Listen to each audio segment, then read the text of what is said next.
Hello বন্ধুরা, welcome to my channel. আশা করি তোমরা খুব ভালো আছো, আমিও খুব ভালো আছি। আজকে আমার শ্বশুরবাড়িতে এসেছিলাম। আমার শ্বশুর শাশুড়ি অ্যানিভার্সারি ছিল, সেই উপলক্ষে একটা ছোটো করে পার্টি হচ্ছে। দেখুন, চিকেন ম্যারিনেট করা ছিল। এটা হচ্ছে গিয়ে তেলের মধ্যে সব ভেজে নেব ভালো করে। সব মাংসটা পুরোটা ভালো করে ভেজে নেবো। দেখতে পাচ্ছ সব ভেজে নিচ্ছে এক এক করে।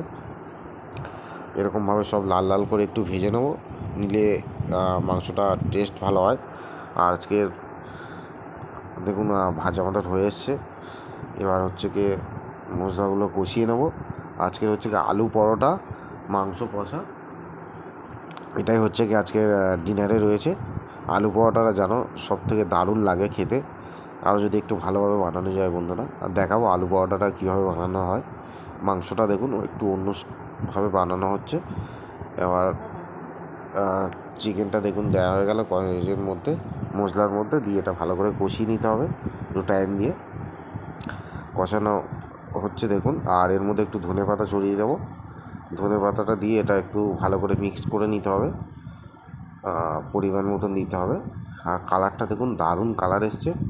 আর মাংস বন্ধুরা এইভাবে ভেজে নিলে খুব সুন্দর খেতে লাগে, আর টেস্টটাও ভালো হয়। কালারটা দেখুন দারুণ কালার এসছে। আর ফুটছে দেখুন, এখন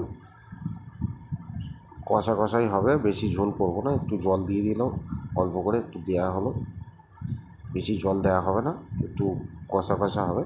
যেহেতু আলু পরোটার সাথে তো বেশি ঝোল লাগবে না। ভালো করে দেখুন এটা একটু ফুটিয়ে নেব। মাংস আমাদের হয়ে এসছে, খুব বেশি বাকি নেই। একটু ফুটে গেলে দেখুন দারুণ লাগছে। কালারটাও দেখুন কত সুন্দর এসছে। চলো, মাংস আমাদের রেডি হয়ে গেছে। দেখুন বন্ধুরা, মাংসর কালারটা শুধু দেখুন, দেখলেই জিভে জল চলে আসবে। দারুণ লাগছে কালারটা। আর চলো, এই আলু পরোটার হচ্ছে কি আলু মিক্স করা হচ্ছে কড়ার মধ্যে, সব রকম মশলা ফসলা দিয়ে। এর মধ্যে একটু ধনেপাতা দেওয়া হলো, ধনেপাতা দিয়ে এটাও ভালো করে মিক্সড করে নেবো। আলুটা এটাই মাখাটাই মেন। আর এইভাবে কড়াতে করতে হয়, মেখে নিতে হয়। চলো, আমাদের এবার হচ্ছে কি আলুর পুর তৈরি করে নেওয়া হয়েছে দেখুন। আর এদিকে ময়দার হচ্ছে কি গোল করা আছে, এর মধ্যে পুরগুলো দিয়ে বেলে নিতে হবে এক এক করে। প্রচুর হবে দেখুন, সব রেডি হয়ে গেছে। এবার এক এক করে পুর, আলুগুলো রেডি হয়ে গেছে, ওগুলো এক এক করে পুরের মধ্যে দিয়ে বেলে নিতে হবে। চলো, আমাদের ব্যাপারে হয়ে গেছে পরোটা। দেখুন আলু পরোটা রেডি হয়ে গেছে। চলো একটু টেস্ট করে দেখা যাক কেমন হয়েছে আলু পরোটা। দেখুন খুব সুন্দর লাগে আলু পরোটা, জানো বন্ধুরা, সেই খেতে হয়েছে বন্ধুরা। চলো একটু টেস্ট করে দেখি।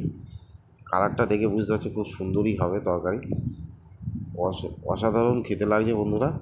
আলু পরোটা আর মাংস কষাটা দারুণ হয়েছে। পরোটাটাও দেখতে পাচ্ছ, আর মাংসর কালারটা দেখে আশা করি তোমরা বুঝতে পারছো বন্ধুরা, দারুণ খেতে হয়েছে। ভালো লাগলে অবশ্যই লাইক, কমেন্ট, সাবস্ক্রাইব করবেন চ্যানেলটা। আর কমেন্ট করে অবশ্যই জানাবেন বন্ধুরা কেমন হয়েছে। ভালো থাকবেন, সুস্থ থাকবেন, বাই বাই।